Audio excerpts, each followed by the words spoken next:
Je suis Matteo Murio, CEO et cofondateur de Navi.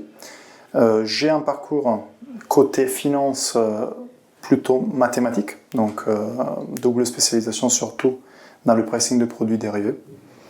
Je le mentionne parce que c'est très similaire avec ce qu'on a fait après, de comprendre comment de statistiques peuvent se corréler au fait que quelque chose soit contrefait ou pas.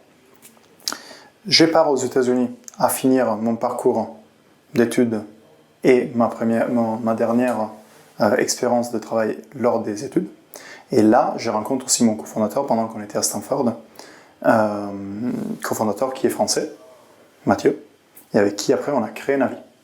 Donc un parcours plutôt orienté maths qui arrive aux US où il y a cette sorte de découverte du monde entrepreneurial et du monde d'intelligence artificielle et de toutes les tendances qu'il y a aujourd'hui. Là, c'était 2018, ça date un peu.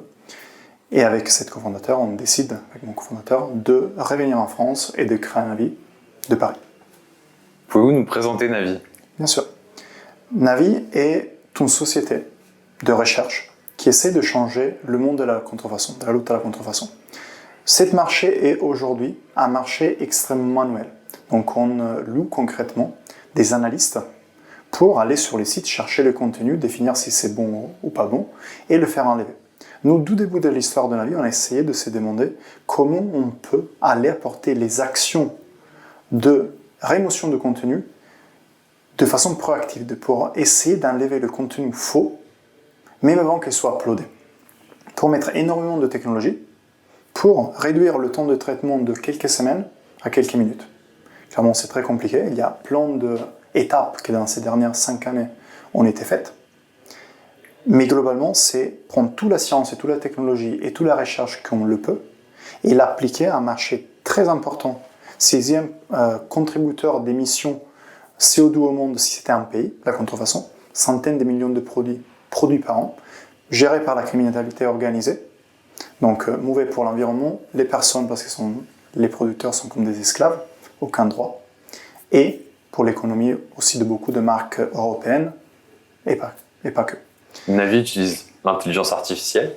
Oui, bien sûr. Mon cofondateur et moi, on travaillait dans des sociétés de recherche en IA à partir du moment que le deep learning est sorti en 2015. Donc oui, totalement. Après, l'intelligence artificielle, c'est un outil. Donc il y en a plein d'autres qui ne sont pas de l'intelligence artificielle, mais qui sont si performants dans leur cas d'application. Mais oui, il y a plusieurs personnes dans le bureau qui sont des chercheurs en IA, parce que sur certains domaines, ça aide beaucoup à automatiser certains procès. Mais c'est pas magique. Comment ça fonctionne Navi du coup ? Navi analyse 3 éléments principaux. Le contenu textuel, le contenu contextuel et le contenu visuel. Qu'est-ce que ça veut dire ? Vous allez sur un site internet et vous trouvez une annonce. Et cette annonce, vous vous demandez, est-ce que c'est vrai, est-ce que c'est faux ? C'est quoi les 3 axes sur lesquels vous pouvez agir ? C'est le contenu textuel, description, le prix, etc. L'image. Donc, est-ce qu'il y a quelque chose qui est un peu bizarre dedans ?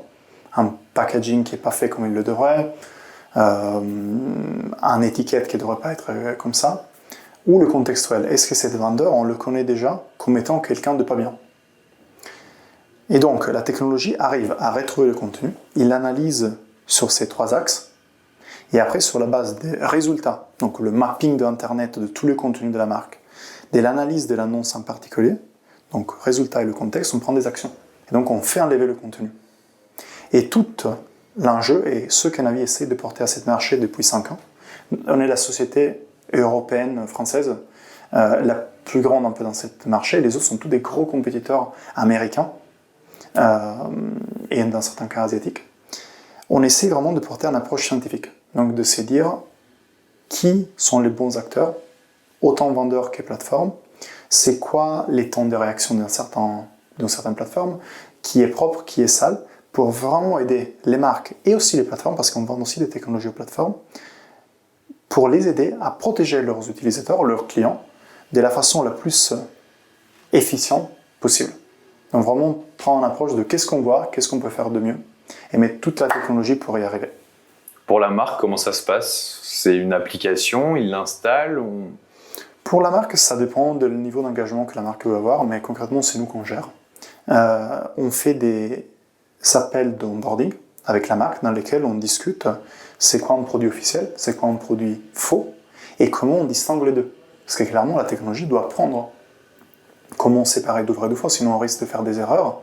Et notre envie d'éviter l'erreur, c'est très très forte. Donc on veut vraiment construire une technologie qui soit super solide. Et on l'a fait dans les dernières 5 années avec les plus grandes marques du monde. Et donc, comment ça marche pour la marque? La marque nous explique qu'est-ce qui est du faux. Et après, on configure la technologie, tous les modèles d'intelligence artificielle ou simplement de software qu'on a dans la technologie pour arriver à distinguer le vrai et le faux et pouvoir l'enforcer, donc le faire enlever.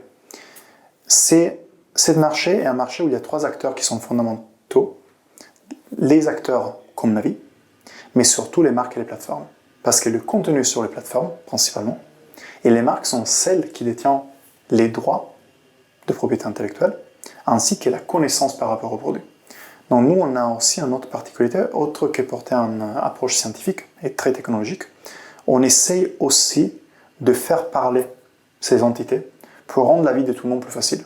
Donc les plateformes, on essaie de construire des relations et des partenariats avec elles pour simplifier à nouveau la démarche de rémotion de contenu.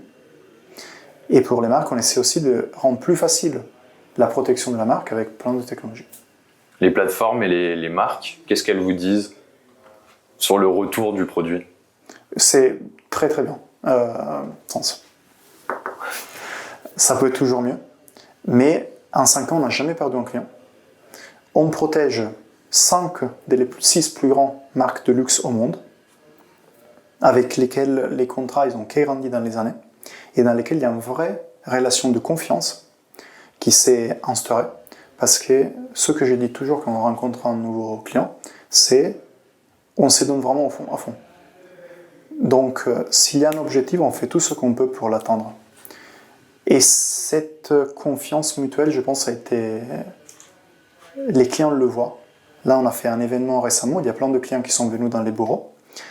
Et il y en avait plein qui venaient me voir en disant « On adore le produit, c'est vraiment cool, ça va vraiment dans la direction qu'on veut. » Et tous les fois qu'il y a un problème, vous cassez un cadre pour essayer de le résoudre le plus rapidement possible. Parce qu'il n'y a pas de solution parfaite, donc il y a toujours des problèmes. Mais donc je dirais que le retour est très positif. Et surtout, c'est une projection aussi. Parce que nous, on s'est jamais arrêté, on a plein de choses qu'on veut faire. Notre tagline, notre motto, c'est construire un monde sans contrefaçon. Et donc on pousse tout ce qu'on peut pour arriver là. Que ce soit des technologies, des partenariats, ou des choses du genre. Donc on voit toujours en évolution. Aujourd'hui, vous avez combien de clients? Là, on est à un peu plus de 100 marques protégées dans tout le monde, donc en France, en Europe, aux États-Unis, au Japon, en Asie, pour un peu plus de 50 personnes dans l'équipe, 14 nationalités. Ça, c'est une grande fierté aussi. Quand je suis arrivé en France, nos investisseurs, ils nous ont dit « Vous êtes le premier fondateur étranger dans notre fonds. » Il n'y avait pas d'autres créateurs de marques qui n'étaient pas français. Et donc, on a essayé de vraiment créer une société internationale à Paris, avec plein de nationalités, plein de talents qu'on a pris aux États-Unis ou à d'autres pays.